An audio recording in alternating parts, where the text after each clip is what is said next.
Halo, Bismillahirrahmanirrahim. Assalamualaikum warahmatullahi wabarakatuh. Jumpa lagi dengan saya, Sutrisno. Kita masih di Sutrisno Soekarno Channel. Nah, kali ini kita akan sharing-sharing lagi terkait dengan dunia ilmu ilmu komputer. Kali ini akan membahas terkait dengan membuat nota kontan seperti ini. Nah, seperti ini. Kemudian di nota kontan ini nanti kita akan punya form input data. Input datanya sederhana aja. Kemudian kita punya tabel array. Sebenarnya sebaiknya ada database sih, cuman ini nggak kita buat dulu, kita fokus yang ini dulu aja. Ini saya perbesar aja biar teman-teman bisa lihat semuanya. Oke, bentuknya seperti ini. Jadi simple aja. Nanti tinggal dikembangkan sesuai dengan kebutuhan masing-masing.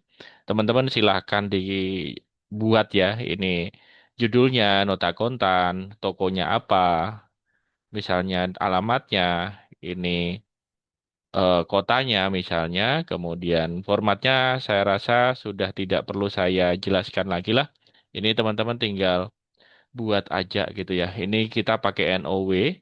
Kemudian nanti kalau pengen eh number formatnya misalnya seperti ini di date yang seperti ini. Nah, tinggal kita setting aja. Nah, ini oke. Nah, kemudian datanya seperti ini ya. Datanya seperti ini. Sekarang kita akan buat eh nah, ini judulnya, judul dari notanya. Ini misalnya kita buat space sampai sini misalnya. Kemudian ini apa totalnya. Kemudian ini fungsi terbilangnya. Oke, nah terbilang nanti kita akan membuat beberapa fungsi terbilang. Kita akan pakai makro ya untuk nyimpen data ini. Jadi teman-teman tinggal buat input data, kemudian ini tabel array-nya silahkan dibuat aja. Saya nggak jelaskan caranya. Kemudian untuk nama barang ini kita pakai data validation. Nah, ini tinggal nanti klik aja di sini, kemudian data, kemudian data validation, kemudian settingnya ini pilih list, kemudian source-nya tinggal klik aja, sorot di sini nama barang. Nah, terus oke. Nah, kita tinggal masukin aja. Kemudian banyaknya. Nah, ini karena sudah saya isi makronya ini. Apa nah, oh iya, untuk rumusnya yang ini, jadi saya pakai di harga satuan, ini saya pakai if error. Jadi kalaupun dia nggak ada data, nanti tetap kosong gini. Jadi if error, jadi kalau error nanti seperti ini kosong. Kalau nggak error, maka dia akan menjalankan fungsi VLOOKUP yang berasal dari lookup value-nya berdasarkan dari nama barang ini. Kemudian tabel array-nya dari data ini.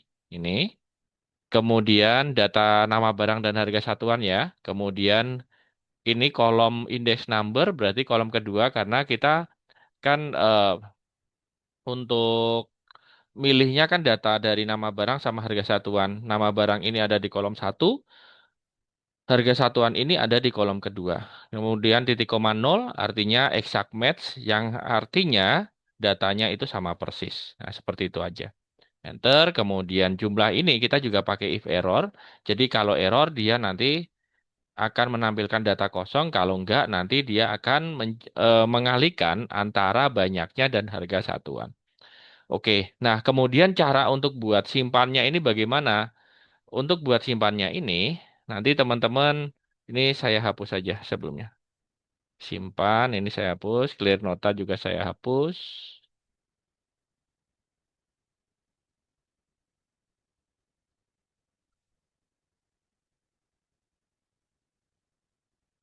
Delete, delete. Nah, ini delete juga. Oke, nah jadi bentuk formatnya seperti ini silakan dibuat ya. Cara buatnya udah tahu misal mestinya. Nah, kemudian kalau misalnya karena kita akan pakai makro berarti kita akan menampilkan developer di sini untuk menampilkannya klik file, kemudian more. option, kemudian di customize ribbon, ini checklist yang developer. Kemudian di Trust Center, jangan lupa di Trust Center setting. Di setting semuanya, ini never show information. Di message bar, never show information about bulk content. Di macro setting, enable ini. Active X setting di enable semua. Kemudian oke. Terus teman-teman jangan lupa untuk menyimpan datanya sebagai simpan data, save as tipenya, sebagai Excel Macro Enable Workbook. Ini untuk simpan datanya. Nanti silakan disimpan name-nya, save as tipenya ini. Excel Macro Enable Workbook. Jangan yang Excel Workbook karena kalau pakai Excel Workbook nanti otomatis coding yang kita buat atau makro yang kita buat nanti akan hilang gitu ya. Oke, tinggal di save aja. Nah, karena ini sudah saya simpan berarti nggak usah gitu ya. Nah, kemudian kalau sudah muncul tab developer ini kita akan membuat klik developer, kemudian codingnya di Visual Basic ini. Jadi nanti akan muncul Visual Basic, kemudian teman-teman insert ini, kemudian modul. Kemudian nanti akan muncul modul satu seperti ini. Nah, di modul satu nanti kita ini bisa difotoin aja ya, nanti diketik aja seperti ini. Kita buat makro namanya simpan, kemudian kita mendeskripsikan variabel WS, kita deskripsikan variabel namanya baris, kemudian kita di set WS-nya aktif aktif set, kemudian divalidasi. Jika WS range H7 value kosong, maka pilih nama barang. Kemudian and if, kemudian masukkan banyaknya ini di H8. Di H8, nah, ini ya H8 ini ya masukkan banyaknya. Kemudian exit, kemudian di H8 jika lebih kecil dari nol maka misalnya banyaknya harus lebih dari nol. Kemudian kita buat cari baris kosong. For baris 6 to 20. For baris 6 to 20 itu yang mana? Yang ini, teman-teman. Ini. Jadi 6 to 20. Jadi saya mengalokasikan 20. Kalau nanti teman-teman punya banyak ya nggak apa-apa. Nanti tinggal ditambahin gitu ya. Oke. Nah, kemudian 6 to 20 yang ada di sel B, yang di kolom B ya ini ya. Ini baris 6 sampai 20. Kemudian jika lebih dari 20 maka message box data sudah penuh. Nah, itu kalau kita sudah, tapi nanti misalnya belanjanya banyak, lebih banyak bisa ditambah lagi gitu ya. Jadi teman-teman tinggal nambahin ini. Kemudian data itu akan dipindahkan ke table. Jadi dipindahkan ke baris ke H7 ke dari H7 dari H7 H8 H9 H20. Hmm. Oke, kemudian nanti data itu akan ditotalkan pakai sum, sumnya itu dari E6 sampai E20. Oke, kemudian nanti kita akan membersihkan, jadi begitu dipencet, nanti akan membersihkan H7 sama H8. H7 sama H8. Kenapa H7 sama H8? Karena H9 sama H10 ini sudah ada rumusnya tadi kan. Rumusnya if error tadi kan. If error VLOOKUP sama if error mengalihkan tadi. Jadi nggak saya hapus. Oke, kemudian nanti kalau sudah disimpan nanti akan menyeleksi ke H7 lagi. Nah, seperti itu. Kalau sudah dibuat ini, nih dari sini silakan difoto aja. Kemudian ditulis, kemudian nanti ini juga sama. Sampai sini ya, sampai end sub ya. Oke, kita save, kemudian Visual Basicnya di close saja. Nah, terus kita akan masukkan makronya di sini. Dari developer, insert, ini ada form control, nanti ada button di sini. Kita klik di sini buttonnya. Oke, kemudian tadi ada makro name yang di assign. Jadi kita simpan ini, pilih simpan ini, kemudian oke. Nah, kemudian di sini kita ganti, misalnya ganti jadi simpan,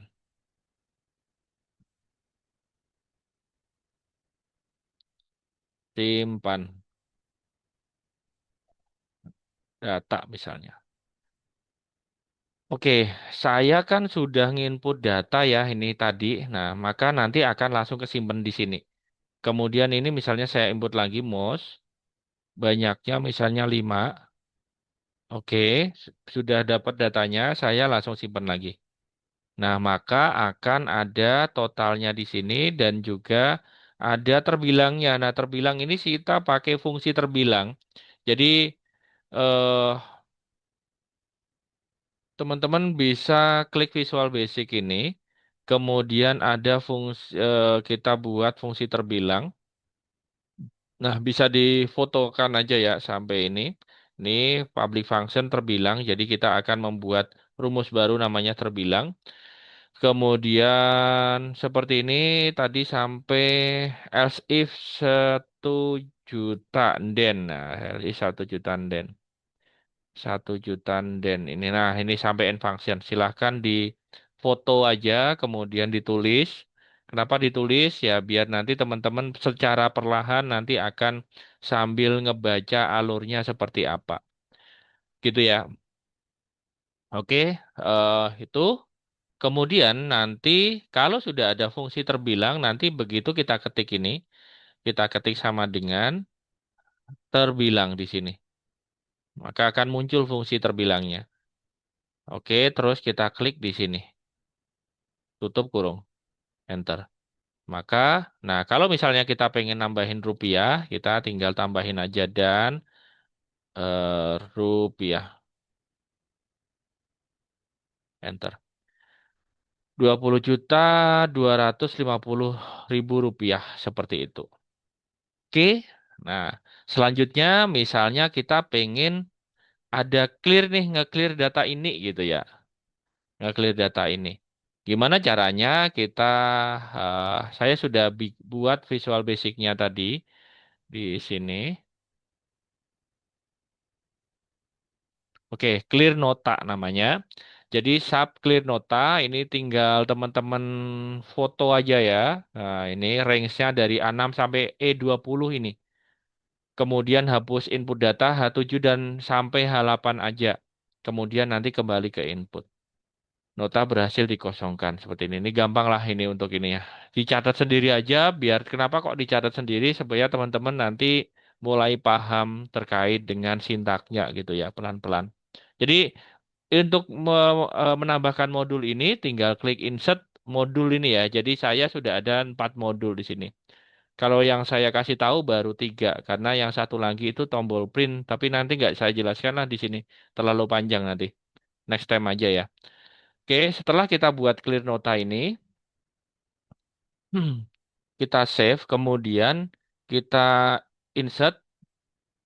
Nah, di sini kita buat, kita arahkan assign makronya ke clear nota.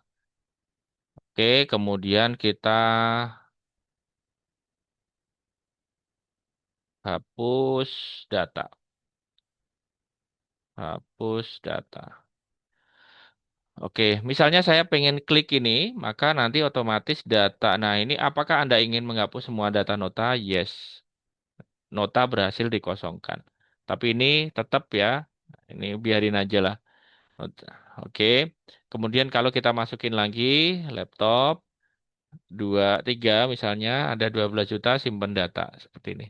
Oke, saya rasa itu dari saya untuk belajar sedikit terkait dengan nota kontan dan juga input data sederhana pakai form begini nanti tinggal teman-teman apa ya oprek lagi lah gitu, belajar lagi dan mudah-mudahan teman-teman ini bermanfaat juga untuk teman-teman di kerjaan, di sekolah atau di kampusnya dan lain-lain. Terus kalau yang pengen belajar komputer secara privat dengan saya, nanti bisa hubungi apa namanya, hubungi nomor yang ada di deskripsi atau kalau misalnya pengen kelas online Ada kelas online kami, ada kelas online 100.000. Untuk saat ini biayanya cuma 100.000. Kelas online setiap minggu malam jam 20 sampai jam 21. Nanti akan ada grup WA langsung dengan saya. Dan nanti akan ada video-video pembelajaran dan juga kelas rutin insya Allah setiap minggu malam jam 20 sampai jam 21. Terus kalau yang pengen privat, ada biayanya sendiri, nanti silahkan aja. Atau yang memanggil kami untuk sharing-sharing di tempatnya, silahkan aja. Semoga bermanfaat. Kurang lebihnya mohon maaf. Wassalamualaikum warahmatullahi wabarakatuh.